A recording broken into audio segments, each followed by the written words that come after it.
E o Botafogo já fez mais do que jogar futebol, Fernando. Ele já andou testando a saúde e o coração dos seus torcedores, porque o Botafogo quase conseguiu, quer dizer, se complicou num jogo que estava na mão do Botafogo.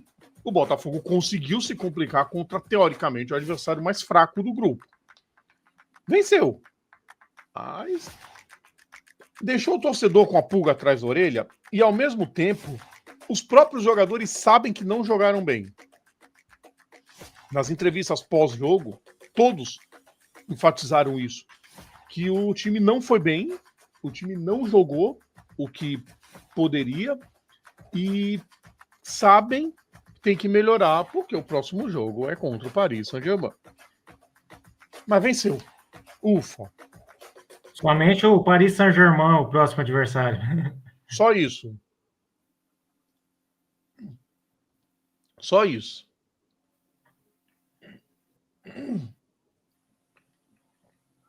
Vendo os números aí de Paris, de Botafogo e Seattle Sounders, o Botafogo teve 11 chutes a gol e 25 do Seattle. Não pode.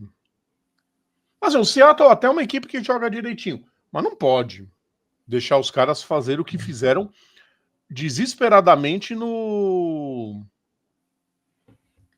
segundo tempo. No segundo tempo. Não pode. Tava na mão do Botafogo, era cozinhar o jogo no segundo tempo, saía com 2-0 sossegadaço. Não pode. Como o Rodrigo pontuou, né? Deixa o torcedor aí com a pulga atrás da orelha, né? Na verdade, acho que o torcedor do Botafogo já começou o campeonato com a pulga atrás da orelha, justamente porque, como nós já pontuamos em outros primes aqui, o Botafogo está ali no grupo da morte, né? Que tem o PSG, que é um dos atual campeão da Liga dos Campeões e um dos favoritos aí para levar esse Super Mundial. E tem também o Atlético de Madrid, né? Que embora não tenha feito uma boa partida, né, ali contra o PSG pela primeira rodada, mas é uma equipe muito complicada, né? Então o torcedor vê ali o Botafogo complicando um jogo teoricamente fácil ali contra o adversário de menor expressão ali da chave, né? Então, certamente o torcedor já está aí preocupado com, principalmente em relação à segunda rodada, né? Que vai ter pela frente aí o PSG. Sim. Bem complicado. Aí se o torcedor começar a perguntar, pô, mas dá? Dá para vencer o Atlético de Madrid. Até porque o Atlético de Madrid foi horrível contra o Paris Saint-Germain. Horrível. Horroroso, medonho e qualquer outro adjetivo que você, querida e querido ouvinte, querem colocar. Terrível a participação do Atlético de Madrid.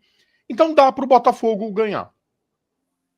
Analisando o primeiro tempo do Botafogo, dá sim para o Botafogo ganhar. Não é nenhum absurdo a equipe. Perdão, não é nenhum absurdo. Mas tem que melhorar, né, o Fernando? E principalmente, né, não tomar o jogo contra o Paris Saint-Germain como parâmetro, porque o Paris Saint-Germain é um dos favoritos ao título. Então não dá para tomar eles como parâmetro. Se vier uma derrota, por exemplo, transformar isso num fim do mundo. O duelo do Botafogo é contra o Atlético de Madrid. Com certeza. Inclusive, nós até falávamos lá no grupo, né? Que esse resultado ali entre Paris Saint-Germain e Atlético de Madrid pode fazer a diferença lá no final, né? Em razão ali do saldo de gols, né? Então, vamos supor aqui, nós, sem querer já ser o profeta do apocalipse aqui, prever uma derrota do Botafogo para o PSG, né? Mas, assim, é o placar, digamos ali, mais possível, né? Mais provável. Normal. Hoje o normal é o Paris Saint-Germain vencer o Botafogo. Isso. Pode acontecer o contrário? Óbvio que pode acontecer o contrário. Pode. Mas o normal é isso. Então, assim, vamos supor que se o Botafogo for derrotado ali pelo PSG, né? Mas não for derrotado por uma diferença muito expressiva e de repente depois o Botafogo consiga uma vitória diante do Atlético de Madrid, então a questão, o fator saldo de gols pode ser determinante ali em termos de classificação para a segunda fase. Sim, porque o Botafogo, o Paris, é só o Botafogo não repetir os 4-0 que o PSG meteu no Atlético de Madrid. Então tem que tentar manter a calma no jogo, justamente para evitar ser surpreendido, ser goleado e aí prejudicar todo o saldo conquistado. Até porque o Atlético de Madrid pode ter uma facilidade a mais contra o Seattle Sounders. Não é verdade, Carlos Fonseca? Muito boa noite para você, Carlos Fonseca, que traz sempre as notícias dos times do Rio de Janeiro aqui no Prime Sport. Não poderia ser diferente hoje para ele entrar na live falando dos times cariocas que já começaram tão bem representando o estado no Campeonato Mundial, na Copa do Mundo de Clubes, começando com o glorioso, começando com o time da estrela, a estrela solitária mais acompanhada que existe, Carlos Fonseca, com um pouquinho de teste para cardíaco. Mas o Botafogo conseguiu essa vitória sobre o Seattle Sounders. O que importa são os 3 pontinhos na tabela. Carlos, boa noite para você. Boa noite, Vilela. Boa noite, Fernando. Boa noite, ouvintes da Prime. É, bem verdade. O Botafogo não fez sua melhor apresentação. A gente comenta muito aqui, o trabalho do Renato Paiva é bem estável, né? Bem aquele, como a gente fala no jargão, aquele bem 8 ou 80. Né? O Botafogo fez uma apresentação bem regular. Muito do regular. Mas aí está um diferencial. O Botafogo foi eficiente, principalmente no primeiro tempo. Fez 2-0, poderia ter feito 3, facilmente. Porque o Botafogo, eu vi uma comparação com a partida com o Internacional no Campeonato Brasileiro, que o Botafogo não jogou bem e fez 4-0 no Inter. É um cenário bem parecido. É justa essa comparação. Agora, o segundo tempo, principalmente, é um segundo tempo para esquecer. O Botafogo não foi bem. As mexidas que o Renato Paiva fez não surtiram efeito. Ainda tomou um sufoco no final, quase levou empate. O John defendeu, fez uma defesa ali nos acréscimos. Foi um sufoco desnecessário. Mas o importante é que, se foi eficiente no primeiro tempo, 2 gols de cabeça, né? Do Jair Cunha e do Igor Jesus, se foi eficiente, garantiu a vitória, garantiu os 3 pontos, isso é o que basta. Agora o Botafogo precisa corrigir muita coisa, até porque vem 2 pedreiras pela frente. A primeira é só o campeão europeu, né? Já se fala em algumas mexidas na equipe, né? Ter uma postura mais defensiva, né? O Cuiabano pode ser titular na partida de quinta-feira, ou seja, o Botafogo precisa ficar ligado, porque daqui para frente é só montanha íngreme. É só coroa de abacaxi agora para o Botafogo. Fernando e Carlos, destaque positivo do Botafogo, vocês querem apontar? Eu aponto, Rodrigo, pelo que eu vi do jogo, um cara que foi substituído e o time despencou, na minha opinião. Foi quando ele tirou o Alex Telles e pôs o Cuiabano.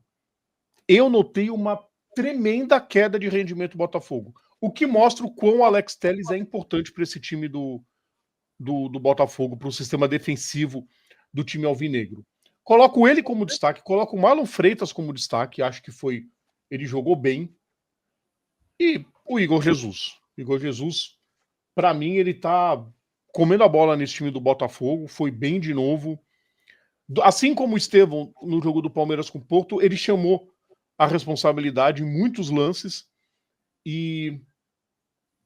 Mas eu fico com o Alex Telles. Vocês têm algum outro nome? Querem citar algum outro? Acho que não sai disso, Vilela. Não sai disso. Acho que o Igor Jesus foi importante no gol. O Jair fez seu primeiro gol, né? No profissional, não só com a camisa do Botafogo, né? Primeiro gol como profissional, né? Vale um destaque também. Acho que não foge disso. E se eu escolhesse um, até pela marca, pela onipresença de artilheiro, como tem mostrado nessa temporada, eu escolheria o Igor Jesus pelo segundo gol, pela bela cabeçada, por sinal. Sim, eu vou acrescentar ali também, citar o John, o goleiro John, né, que o Carlinhos já apontou anteriormente ali, que garantiu a vitória ali, né? O Igor Jesus, né, eu acho muito quando o Botafogo contratou ele, eu achei assim uma contratação muito criativa, né? O Botafogo pensou ali fora da caixa, buscou um nome pouco conhecido aqui no futebol brasileiro e que deu muito certo, né? E deu o retorno técnico e agora está dando aí o retorno financeiro também. E vocês pontuaram também aí em relação ao Jair, né? Que fez seu primeiro gol aí com a camisa do Botafogo, né?